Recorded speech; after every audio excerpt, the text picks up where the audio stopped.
এখানে দেওয়া আছে কারেক্ট ফর্ম অফ ভার্ব, মানে ভার্বের আমাদেরকে সঠিক ব্যবহার করতে হবে।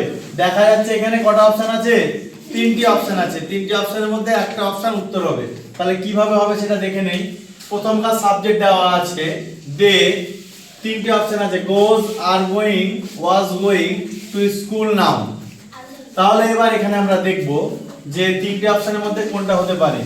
দের সঙ্গে আমাদের গোজটা হতে পারে না, কারণ ভার্বের সঙ্গে এস বা ইএস, এস অথবা ইএস তখনই হয় যখন সাবজেক্টটা কি হয়, থার্ড পারসন সিঙ্গুলার নাম্বার হয়।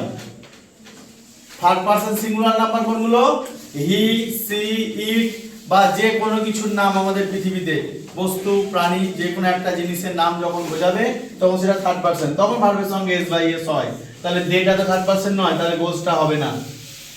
দ্বিতীয়তে অপশন আছে আর গোয়িং, আর একটা আছে ওয়াজ গোয়িং টু স্কুল নাও। এখানে দেখতে পাচ্ছিস নাও মানে কি এখন, এখন বলতে গেলে প্রেজেন্টের কথা বলছে, বর্তমান সময়ের কথা বলছে। তাহলে বর্তমান সময় হলে প্রেজেন্ট টেন্স হয়, আর প্রেজেন্ট টেন্সে ওয়াজ হয় না আর হয়, ওয়াজ হয় না, ওয়াজটা হচ্ছে পাস্টে।